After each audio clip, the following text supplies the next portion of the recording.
I wish I wasn't afraid all the time, but I am.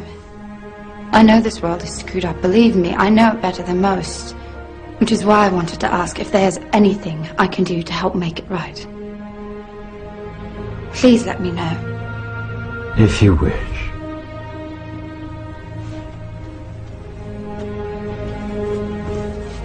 Be very manifestum fifus fisi. By the power of truth, I, while living, have conquered the universe.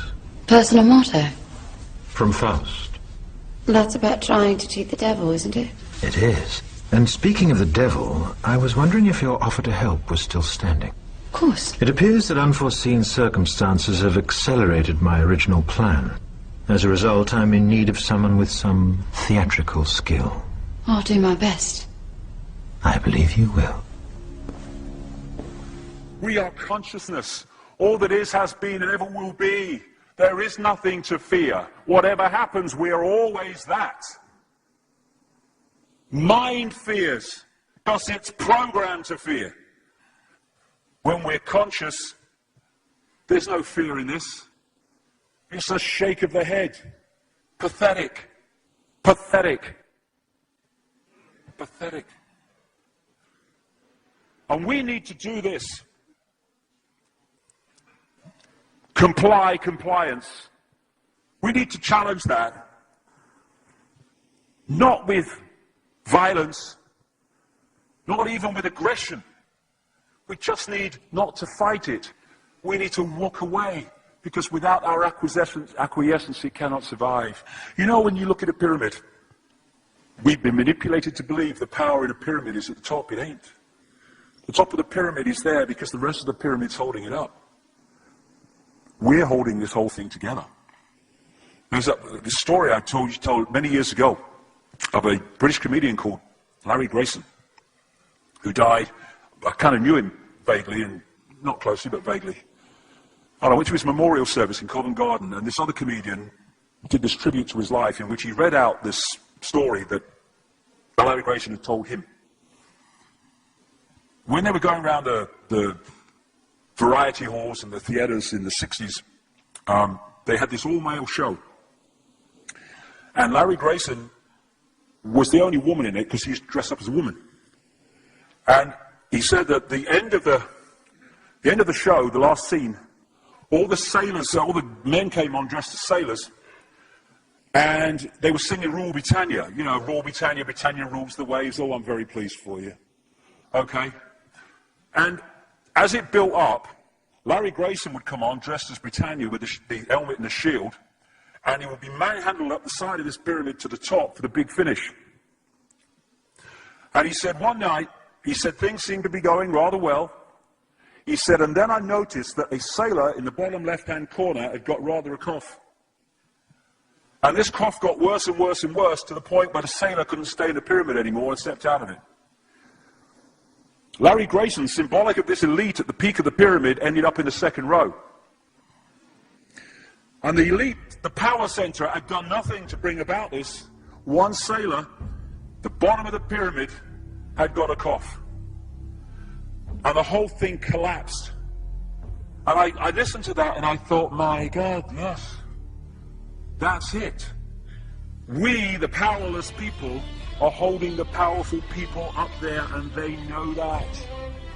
They're terrified of us realizing that. Do you remember that movie, animated movie, A Bug's Life? A Bug's Life with the grasshoppers? And what happened was, there was these ants, an ant island as they called it, and these grasshoppers used to come every year and take all the food, and the ants had to spend a whole year gathering the food together for the grasshoppers because they were terrified of the grasshoppers. There weren't many of these grasshoppers, and one day, they're in their winter quarters in a tree, these grasshoppers, and they've got all the food they need, and someone suggested among the rank and file grasshoppers that they didn't need to go to Ant Island this year because they had all the food they needed. And then out came the leader of the grasshoppers to tell them the facts of life, and the few are going to control the many. It's a wonderful speech. If you ever can see that movie, A Bug's Life, I do recommend it. And he said, basically,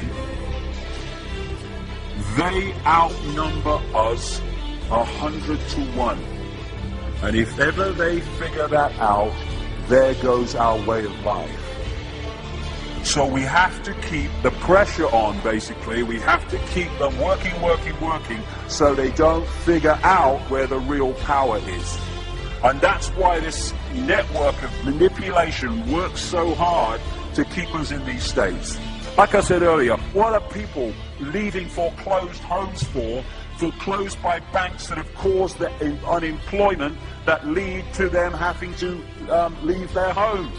Stay there, refuse to leave, make it difficult for them. Expose them for what they are. We make it so easy, the non-compliance.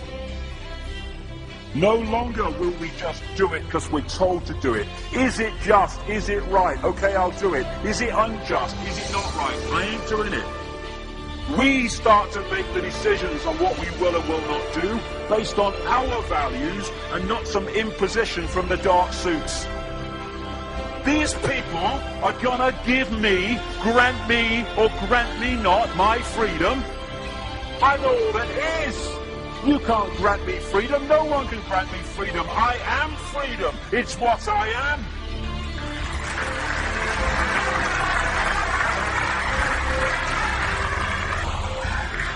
The big question, what would consciousness do? What would consciousness do in this situation? And when we ask that question, it really just changed the way we see the world. Not what would I do, mine, frightened. What would consciousness do? You know, this is a great line. If it's not right, don't do it. If it's not true, don't say it. And what would transform this world overnight is if we started doing what we knew to be right in the situations we face, instead of what we think is right for us in the moment. Not what are the consequences for me, or what's the best thing for me, how do I get the best deal out of this? What is right? What is just in this situation? If we started making decisions based on that, the world would transform overnight. These are very simple things. If we want a world of peace, then we need to be peaceful. We don't need to fight for it. We just need to be peaceful, and we'll bring that about. If we want a world of kindness, we need to be kind, and then it will naturally unfold. We don't fight for kindness. As Martin Luther King said, it's a wonderful saying, piece of oratory. Cowardice asks the question, is it safe? Expediency asks the question, is it politic? Vanity asks the question, is it popular? But consciousness asks the question, is it right? And there comes a time when one must take a position that is neither safe, nor politic, nor popular, but one must take it because it is right. And when enough of us do that, what is right will manifest by definition. And we're in this position now where this vibrational change, this energetic change is taking place, where we can start cracking these eggshells, where we can start becoming the full magnitude of who we are, where we can be consciousness in the now, using mind to experience this reality instead of being governed by it, turning the key to let consciousness in. We're being offered this opportunity now. No longer can we say we didn't realize who we are, we didn't know we could do that. I was kind of waking up one day, and I saw this earth imprisoned, and I saw this big lock and a key going in and being turned. I went on the internet just very shortly afterwards. I was looking for a picture, not this one, and that's what I saw. The picture I'd just seen in my half kind of sleep. And that's what we're being offered the chance to do now, to turn the master key, or becoming conscious, that will bring an end to this. It's being given to us, we just need to take it. And to take it, we need to say enough.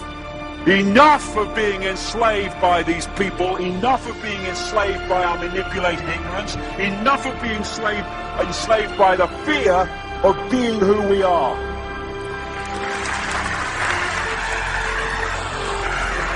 Enough! It is time to fly.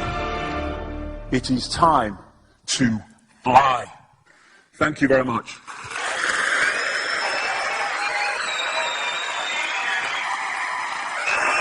Thank you. Thank you very much. Thank you. Thank you. Thank you.